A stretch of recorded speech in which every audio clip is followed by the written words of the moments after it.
tenemos un Congreso paralizado que solamente sacó 36 leyes y vamos camino a un conflicto de poderes, como el que hay porque el presidente le pidió juicio político a los miembros de la Corte Suprema, porque los miembros de la Corte Suprema, que ahora se sabe, le daban chats e instrucciones al ministro de Seguridad y Justicia, Marcelo D'Alessandro, y le decían lo que tenían que hacer, y esto se producía exactamente tal cual le decía Silvio Robles, el secretario del presidente de la Corte, le daba instrucciones y Juntos por el Cambio hacía exactamente lo que se decía en esos chats. Todo esto ha generado un conflicto de poderes que se va a profundizar. Y se va a profundizar, obviamente, por el hackeo y por los chats que se están divulgando. Hubo dos filtraciones de chats. La primera, ya la conocemos, la del Lago Escondido, que mostró cómo jueces, fiscales iban en dulce montón a una estancia a participar, todo pagado por el Grupo Clarín. ¿Qué irá a pasar con eso? Nada, hay una causa judicial y ahí se verá. Ya van a encontrar chicanas, nulidades, ¿y qué va a pasar? Van a traer todo para Buenos Aires para que aquí los jueces de Comodoro Pi duerman todo en una especie de arena movediza en la que no pasa nada. Se los anticipo. Pero después hubo otra filtración que provocó esta semana, la contamos la semana pasada, que Marcelo D'Alessandro pidiera una licencia, que es una especie de cuasi renuncia. Entonces ahora a esta altura del partido uno dice, che, pero ¿es la última filtración o va a haber más? Y todos, unos y otros, o sea, los que están en el kirchnerismo, los que están en los halcones, los que están en las palomas, todo el mundo en el mundillo político da por desconfiado que va a haber más filtraciones. Les cuento por qué. En principio, porque esto es lo que surge de la propia información de la causa judicial, la única causa judicial que se armó por las filtraciones de chats. Esa causa, por increíble que parezca, muchachos, parece joda, pero es así, cayó en el fiscal Carlos Stornelli, el mismo que está procesado por la connivencia con Marcelo D'Alessio, el mismo, recuerden que uno de los fiscales de Mercedes que aparece en íntima relación y consiguiéndole datos migratorios a D'Alessio, que tuvo que renunciar por esto, el fiscal Ignacio Bidone, aparece charlando con Marcelo D'Alessandro, aparece en las filtraciones de chat. Pero bueno, la causa, por increíble que parezca, está siendo instruida por Stornelli y por la jueza Capuchetti, la jueza que ya no sabe qué más hacer para decir, no, muchachos, a Cristina la quisieron matar solamente los 3 copitos, nada más, no sigan jodiendo, hacia arriba y a los costados no hay nada más, no hay nada más, no hay nada más. Es verdad, hubo en un intento así medio desesperado esta semana, el ministro de Justicia, Martín Soria, dijo que Capuchetti cobra un sueldo del gobierno de la ciudad, en verdad trabaja en un instituto de seguridad que depende del Ministerio de Seguridad. A ver, los vínculos de Capuchetti con el gobierno de la ciudad y con Daniel Angelici son más que conocidos. Decir que hay que impugnarla porque el cargo que figura es investigadora y cobra 73.000 pesos y no es un cargo docente, parece medio traído de los pelos. Pero es lo que dijo el propio ministro de Justicia sobre la jueza Capuchetti. En verdad lo grave de Capuchetti es que no está investigando bien el atentado contra la vicepresidenta. Pero fíjense el caso de Stornelli.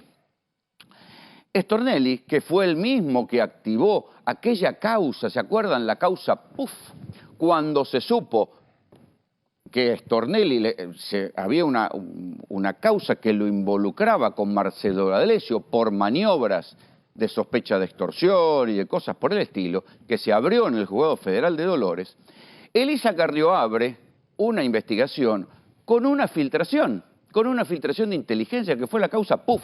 Así terminaron acusando al diputado Eduardo Valdés, ¿quién? El fiscal Stornelli, que además, fíjense qué curioso, el hijo del fiscal Stornelli trabajaba en la DAJUDECO, que es la oficina de escuchas de la Corte Suprema.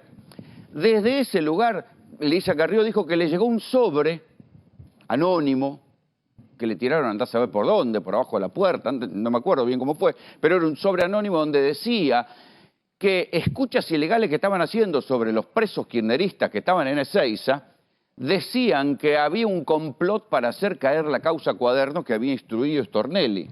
¿Sí? Entonces, en aquel momento eran filtraciones de inteligencia, porque eran de filtraciones que venían de teléfonos pinchados por izquierda, porque se supone que no podían escuchar a los presos cristinistas, tenían que escuchar, en aquel momento se suponía que estaban escuchando a un narcotraficante, en verdad era todo un esquema de escucha de teléfonos que habían armado, ilegal, por cierto, porque después esto se discutió en el juzgado de Villena, para alambrar, como decían ellos, alambrar la cárcel de Ezeiza para escuchar a los presos. Con esa filtración, Stornelli lo quiso procesar al diputado Eduardo Valdés. Por supuesto, todo quedó en la nada. Ahora bien, las filtraciones de chats que se conocieron y que hablan de delitos todavía peores, a esas no se las va a investigar el Comodoro Pi, porque ahí opera la teoría del fruto del árbol prohibido. O sea, en algunos casos la teoría del fruto del árbol prohibido sirve, en otros casos no sirve. No importa. La verdad que a nosotros la justicia nos importa bien poco, porque cada mes se demuestra que hace las cosas sin ningún tipo de apego o por lo menos ningún principio de igualdad. Así que nosotros nos limitamos a contar las cosas tal cual como vienen. ¿Por qué les digo que seguramente va a haber filtraciones? Porque de lo que están investigando estos dos personajes surge que las escuchas, o sea, son más de una, o sea, más de Marcelo de Alessandro los hackeados. O sea, que hay otras personas a las que le hackearon los teléfonos. Dos ya lo admitieron. Uno es Daniel Angelici, el expresidente de Boca, operador judicial o un hombre del radicalismo muy cercano a Larreta. El segundo que admitió que le habían hackeado los teléfonos es Diego Santilli, gobernador de la provincia de Buenos Aires. Fíjense qué curioso, ¿no? Que hay una foto, ahí está, vean esta foto. Esta se conoció ayer, no es Abbey Road, es en la calle de Mar del Plata, ¿no? Pero están. Porque algunos dicen que en verdad hay una pelea interna en Juntos por el Cambio, donde los hackeos favorecen, estos hackeos que se difundieron ahora, favorecen a los halcones en la pelea contra las palomas. ¿Quiénes son las palomas o los moderados? Por eso esta foto es una foto dirigida a la interna de Juntos por el Cambio. Acá estaría prefigurado el elenco de candidatos que van a presentar seguramente en las PASO. Larreta, Gerardo Morales como candidato a vicepresidente de Larreta, o sea, una alianza con la Unión Cívica Radical, Martín Lustó, que se va a presentar a candidato a jefe de gobierno en la Ciudad de Buenos Aires, y Diego Santilli, que se va a presentar como candidato a gobernador en la provincia de Buenos Aires. Pero ¿qué les quiero decir? Que ya Santilli admitió que a él también le hackearon el teléfono. Angelici también admitió que le hackearon el teléfono. Trascendió también que le habían hackeado el teléfono a Rodrigo Jiménez Uriburu. ¿Quién es? Es el miembro del Tribunal Oral, uno de los miembros del Tribunal Oral, creo que el presidente, ahí está, que condenó a Cristina en la famosa y cuestionada causa de obra pública. O sea que hay más teléfonos y se van a conocer más cosas. Trascendió también que se calcula que son 40 los teléfonos pinchados, 40, entre los cuales hay no solo políticos, sino que también se especuló con que podía estar pinchado el teléfono del propio presidente de la Corte Suprema, Horacio Rosati. Con lo cual, prepárense muchachos, porque filtraciones vamos a tener a patadas a lo largo del año y esto va a ser parte de una campaña de altísimo voltaje trabajada por peleas de sectores de inteligencia y trabajada también por peleas políticas, que uno nunca va a saber exactamente cómo son los bandos en pugna.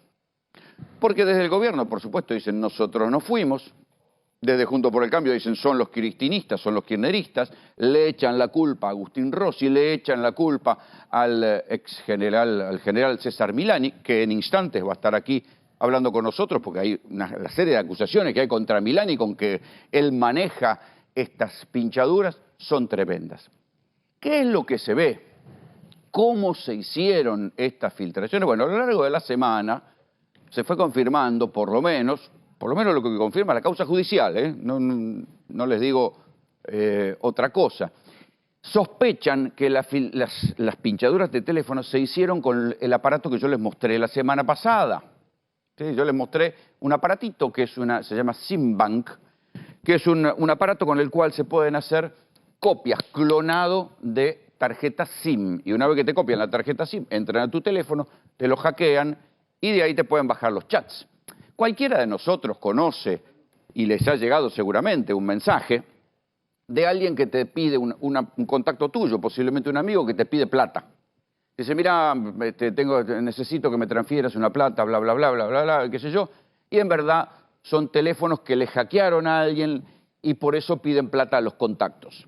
Ese mismo mecanismo fue el que se utilizó, dicen, en las pinchaduras de teléfono. Entonces ahí uno dice, che, pero es posible que a toda esta gente les hayan tomado el teléfono de una manera tan burda. Porque para poder hacer esto hace falta o que te conozcan las preguntas de seguridad o que te manden un mensaje. Muchas se hacen mandando un mensaje de voz. Claro, todos nosotros ya nos recibimos mensajes de voz y la clave de los mensajes de voz, vayan cambiando los muchachos, suele ser un 234, 1111, la que queda por la que viene de fábrica.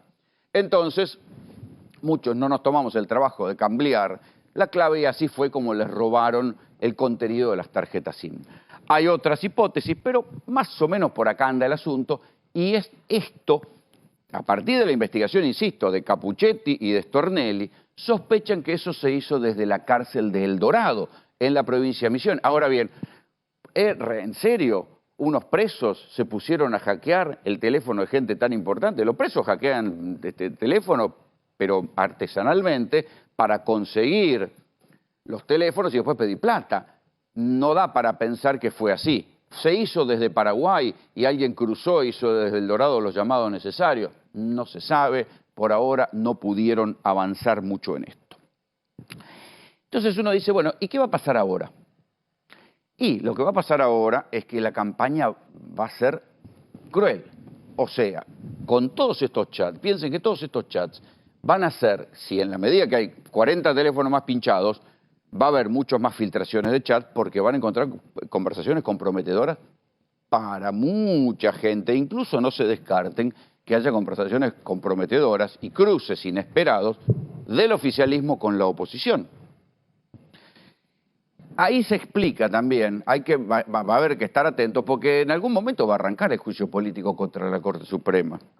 ¿Qué pasa si justo cuando está el juicio político, por más que los miembros de la Corte Suprema no vayan y qué sé yo, empiezan a conocerse más y más filtraciones?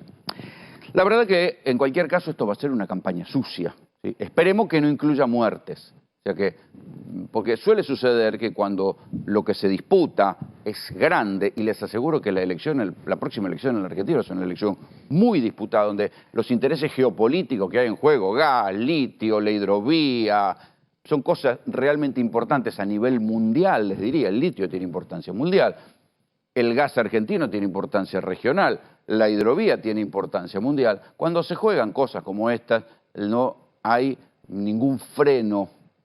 Y ojalá no pase, como está pasando en Brasil, que tengamos que ver escenas de pelea, de ataques al Congreso y de cosas por el estilo. La verdad que la situación de inestabilidad en la Argentina puede complicarse. Y esto es lo que no debería suceder. Después arrancaron las acusaciones. Las acusaciones de ¿quién hace todo esto? ¿No? Dice, bueno, dijeron que había sido Agustín Rossi, hubo un pedido de informe, que había una mesa militar funcionando en la AFI, que esta mesa militar estaba orientada por el general Milani, que en instantes va a estar aquí con nosotros. De todo esto no hay demasiada prueba, más que lo que dicen los diputados. Dicen, bueno, esto demuestra que Milani está detrás de esto. Por ahora no aparecieron demasiadas pruebas. Pero entonces uno puede decir, esos pedidos de informes, ¿tienen información real? Hoy, por ejemplo, hay que decir también que Agustín Rossi tuvo una actitud muy torpe porque mandó procesar 2 periodistas porque habían divulgado detalles del informe de inteligencia de la comisión, una cosa extemporánea, insistir con esconder los datos de los tipos de inteligencia que ya los nombres habían circulado y se habían publicado por todos lados. La verdad que un disparate